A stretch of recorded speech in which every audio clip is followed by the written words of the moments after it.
भारी बारिश और नेपाल से छोड़े गए पानी के बाद यूपी के कई शहरों में अब बाढ़ का असर विकराल रूप लेता हुआ नजर आ रहा है। बहराइच, श्रावस्ती, गोंडा, बलरामपुर, अयोध्या, अंबेडकर नगर, बाराबंकी, सीतापुर के करीब 250 गांव बाढ़ की चपेट में हैं। वहीं लखीमपुर खीरी के 150, शाहजहांपुर के 30, बदायूं के 70, बरेली के 70 और पीलीभीत के करीब 222 गांव की बड़ी आबादी बाढ़ के पानी से घिरी हुई है।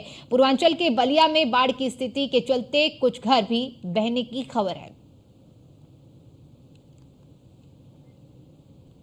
सिद्धार्थनगर जिले में राप्ती और बूढ़ी राप्ती नदी उफान होने पर सिद्धार्थनगर जिले में भी बाढ़ की भयावहता बढ़ती जा रही है। सिद्धार्थनगर जिले में बाढ़ से कुल 110 गांव प्रभावित है, तो वहीं 250 गांव जो है महरूम हो चुके हैं और करीब 1 लाख की आबादी जो है वो बाढ़ से प्रभावित हो चुकी है। इस वक्त हमारी मौजूदगी है डुमरियागंज तहसील क्षेत्र के असनहरा माफी गांव में। अब मेरे पीछे की तस्वीर देखिए, आपकी नजरें जहां तक जा रही होगी वहां पर आपको पानी ही पानी नजर आ रहा होगा। ये राप्ती नदी का तट है और ये असनहरा माफी वहां पर आखिरी गांव है। इस गांव में जो बाढ़ का पानी है वो धीरे धीरे अब बढ़ता जा रहा है और घुसता जा रहा है। तस्वीरें देखिए कि कितनी तेजी से जो है वो बाढ़ का पानी गांव में घुसता जा रहा है और इस गांव का जो आवागमन है वो पूरी तरह से बाधित हो चुका है। अब मात्र यहाँ के लोगों का आने जाने का एक ही सहारा है, वो भी नाव। प्रशासन ने यहाँ पर जो है यहाँ के लोगों के आने जाने के लिए एक मोटर बोट जो है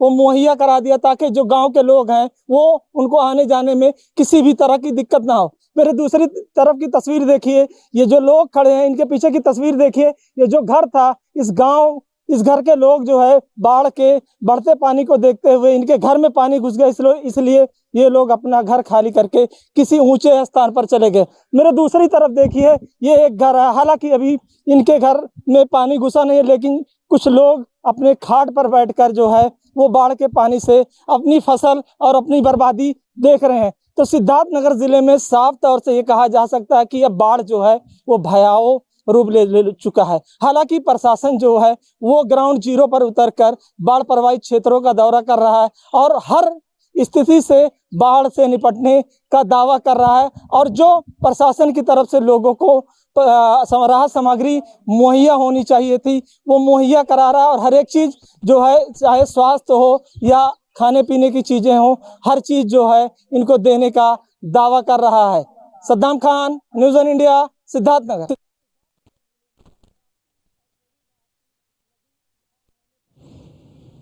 तो यूपी से लेकर असम तक बाढ़ का कहर देखने को मिल रहा है और बाढ़ का पानी न सिर्फ सड़कों में बल्कि लोगों के घरों में भी घुस चुका है, जिसकी वजह से आम जनजीवन पूरी तरह से अस्त व्यस्त हो चुका है। सैकड़ों गांव जो पानी की जद में हैं और पूरा प्रभाव लोगों के जीवन पर पड़ रहा है। किसी के घरों में पानी घुस चुका है और ऐसे में लोग दूसरी जगह पर अपने सामान को लेकर बढ़ रहे हैं, क्योंकि ऐसे राहत शिविर भी बनाए गए हैं। प्रशासन की ओर से नाव चलाई जा रही हैं ताकि रेस्क्यू कर सुरक्षित स्थानों पर बाढ़ ग्रसित पीड़ितों को पहुंचाया जा सके।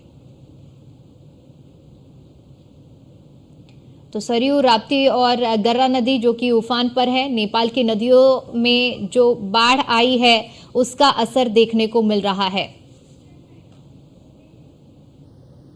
और हमारे साथ हमारे संवाददाता जुड़ चुके हैं। वर्षा शाही हमारे साथ जुड़ चुकी हैं, डीके यादव हमारे साथ कुशीनगर से जुड़ चुके हैं, दुर्गेश शुक्ला हमारे साथ श्रावस्ती से जुड़ी हुई हैं। सबसे पहले डीके आपका रुख करेंगे, कुशीनगर में इस वक्त क्या हालात चल रहे हैं, क्योंकि जिस तरह से नेपाल में बाढ़ आई और उसका असर अब हमें उत्तर प्रदेश में भी देखने को मिल रहा है, सटा हुआ इलाका है। ऐसे में आज क्या हालात हैं कुशीनगर के? जी देखिए, बात करें तो पिछले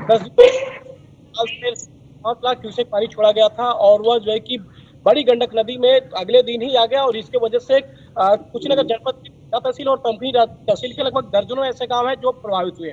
हालांकि इसको देखते हुए जिला प्रशासन के द्वारा बाढ़ बचाव के लिए तमाम तरह के उपाय किए गए, रेस्क्यू किया गया, लोगों को निकाला गया। लेकिन अभी भी मैं आपको बता दूं कि बंधे पे जो नदी का दबाव है वह लगातार बढ़ता जा रहा है। जैसे अगर तमकुही तहसील के नरवा जोत की बात करें तो वहाँ कल भी जो है कि नदी पे बंधे पर दबाव नदी डाल रही थी। इसको लेकर हालांकि और जो ठहरे हुए थे बंदा टूट न जाए, अगर बंदा टूटता है तो दर्जनों ऐसे गांव है कुशीनगर के जो प्रभावित हो सकता है। इस चीज को लेकर लगातार एसडीएम के द्वारा वहाँ पे जाके लोगों से बात किया गया, काफी जो है रेस्क्यू करने वाली टीम को बुलाई गई और बंदे को बचाने के लिए जो बाढ़ खंड के लोग हैं उन्हें बेटी निर्देश भी दिया गया। लेकिन सबसे बड़ी बात मैंने आपको पहले बताया था, लगातार जो 10 दिन से चल रही है कि बाढ़ खंड के जो कुशीनगर के जिम्मेदार है वो केवल 10 दिन से ही क्यों काम कर रहे हैं, इससे पहले कर लेना चाहिए। 15 जून के पहले मानसून सत्र खत्म हो जाए, जब से स्टार्ट हुआ है उससे पहले ही काम खत्म हो जाना चाहिए। जैसे पड़ोसी प्रांत बिहार में हो गया है, 15 दिन के पहले ही काम खत्म हो गया, लेकिन यहाँ अभी भी काम चल रहा है, अभी भी डर बना हुआ है। लोग कहीं ना कहीं दहशत के साए में जिंदगी जी रहे हैं। लोगों के मेरे पीछे देख रहे हैं उसी तरह से फसलें बर्बाद हो रही है, जो गन्ने की फसल लगी हो, धान की फसल लगी हो, जो भी फसल है सब में पानी चला गया। लोग का जो घर बर्बाद हो गया, लोगों का घर जा रहा है, लोगों के घर किसी घर शादी थी और शादी नहीं हो पाई। कहीं ना कहीं इस तरह से देखा जाए तो कहीं ना कहीं बिल्कुल बर्बादी का आलम है, लोगों के घरों में पानी घुस रहा है, फसलें खराब हो रही हैं। बिल्कुल डीके, एक ये मंजर बेहद दुखद भी है उन लोगों के लिए जिनकी चीजें खराब हो रही हैं। ऐसे में वर्षा साही, अगर बात बलरामपुर की करें तो बलरामपुर में इस वक्त क्या कुछ हालात देखने को मिल रहे हैं, किस तरह से बाढ़ का मंजर वहां पर कहर ढा रहा है? इसी तरह से बाढ़ का कहर है जिस तरह से कई इलाकों में यहाँ पर लगभग गांव है जो बाढ़ की जहर में आ चुके हैं। इस समय हम राप्ती के किनारे हैं। देखिए किस तरह से बाढ़ के असर की वजह से ये जलस्तर लगातार बढ़ रहा है और क्योंकि कल इसका स्तर कुछ और था और आज इसका स्तर कुछ और है। लगभग हर दिन इसका जलस्तर बढ़ रहा है क्योंकि जिस तरह से नेपाल से पानी छोड़ा गया उसके बाद राप्ती भी प्रभावित हुई है। उसको लेकर तो राप्ती का भी स्तर बढ़ा हुआ है। उसके साथ अगर प्रशासन की बात करें तो प्रशासन हर जगह पर खाना पूर्ति ही करता दिखाई दे रहा है। तैयारी इनकी कुछ नहीं थी और जब बाढ़ आ गया, क्योंकि इस बार इन लोगों की तरफ से ये भी कहा जा रहा है कि 1 महीने पहले बाढ़ आया और 1 महीने पहले बाढ़ आने की वजह से हमारी तैयारी नहीं हो पाई।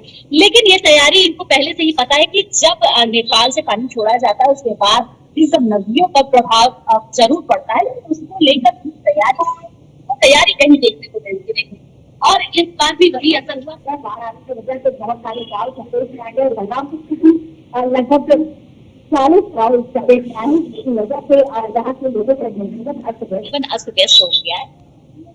तैयारी अब जाकर एसडीआरएफ एनडीआरएफ की टीम लगाई गई है जो लगातार उन इलाकों में जा रहे हैं, लोगों को बचा कर ला रहे हैं। क्योंकि बलरामपुर की काफी दयनीय है। जिन 40 गाँव में भी अभी बाढ़ आए हैं उस जगह पर एनडीआरएफ एसडीआरएफ की टीम लगी हुई है। एनडीआरएफ एसडीआरएफ की टीम जा रही है, पड़ताल कर रही है, लोगों को बचा कर ला रही है क्योंकि लोगों के घरों में पानी भरने लगा है। लोगों के आसपास जो लोग रहते हैं, जो नदियों के पास रहते हैं, उनका पलायन भी शुरू हुआ है। तो ये चीजें देखिए कि किस तरह की है। जहाँ एक तरफ मुख्यमंत्री योगी आदित्यनाथ चीजों को लेकर सख्ती दिखा रहे हैं, वो ग्राउंड पर उतर कर खुद जा रहा है। बलरामपुर का भी दौरा उन्होंने किया, अलग अलग जिलों का दौरा कर रहे हैं जो बाढ़ प्रभावित क्षेत्र है। लेकिन अधिकारी वो खाना पूर्ति करते हुए नजर आ रहे हैं क्योंकि मुख्यमंत्री के जाने के बाद अब पता चल रहा है कि ग्राउंड पर क्या रह गया है। बिल्कुल दुर्गेश, अगर श्रावस्ती की बात की जाए तो किस तरह से अभी बाढ़ का कहर है, और दूसरा अगर तैयारियों की बात की जाए, प्रशासन की अब व्यवस्थाओं की बात की जाए तो क्या व्यवस्थाएं बाढ़ ग्रसित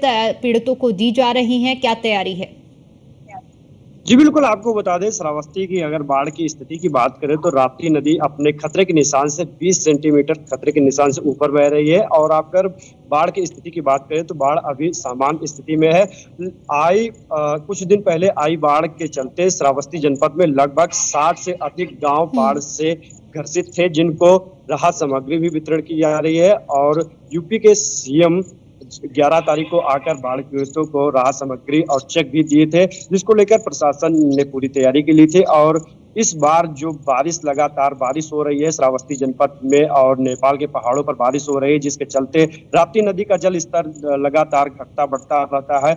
लेकिन अगर प्रशासन की तैयारियों की बात करें तो शासन प्रशासन की जो तैयारियां जिले स्तर पर थी वो तैयारियां इस बार कुछ हो ही नहीं पाई थी, सिर्फ कागजों पर हुई थी। क्योंकि जुलाई मंथ में पहली बार श्रावस्ती में बाढ़ आई है।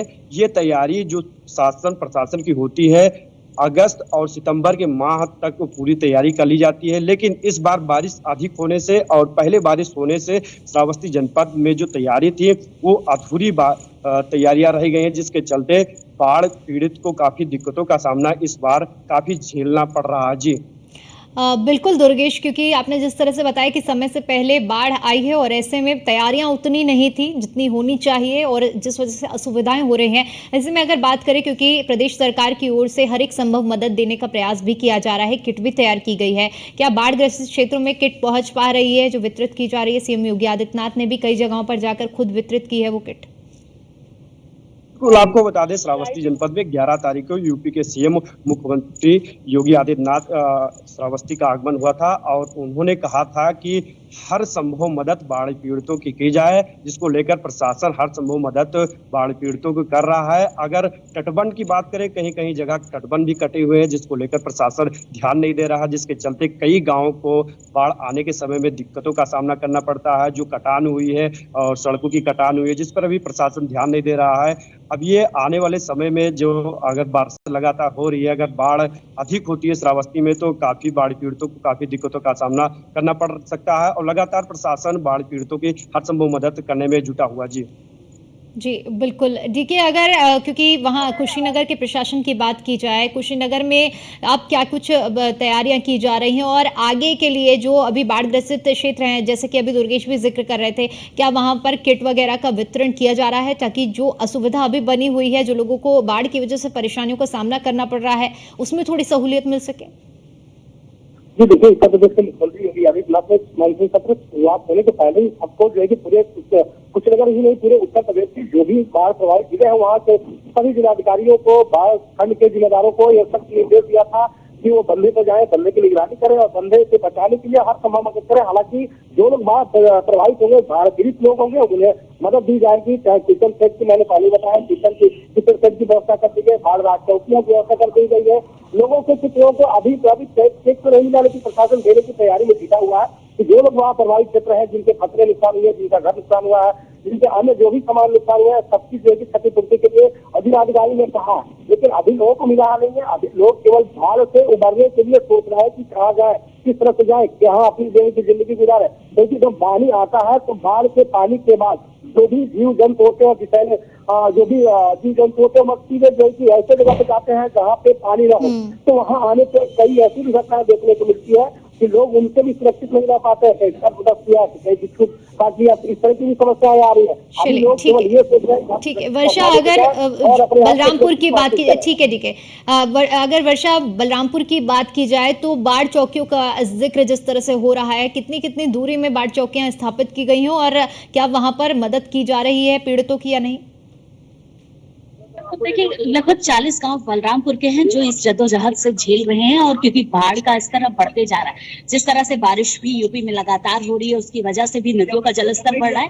लेकिन अगर बात की जाए सुरक्षा व्यवस्था से लेकर सारी व्यवस्था करने की, तो जगह जगह ये सारी व्यवस्थाएं की गई है। मुख्यमंत्री योगी आदित्यनाथ की तरफ से प्रथम किट जो दिया जा रहा है, जिसमें सारी सामग्री है, खाने से लेकर सारी चीजें, ये चीजें प्रशासन की तरफ से लोगों को बांटी जा रही है। लेकिन एक चीज खास देखने वाली बात है कि जिस भी जगह पर, जिन भी गांव में ये सारी चीजें बांटी जा रही है, वो कटान पर ही बांटी जा रही है। लेकिन जो अंदर के गांव हैं, उनको वो चीजें कहीं ना कहीं पहुंच नहीं पा रही है। लेकिन प्रशासन अपनी जो खाना पूर्ति करता है, जो लिस्टिंग करता है, वो जरूर कर रहा है। खाना पूर्ति हर जगह देखने को बिल्कुल बिल्कुल। ठीक है वर्षा, आप सभी का बहुत बहुत शुक्रिया हमारे साथ जुड़ने के लिए और जानकारी के लिए।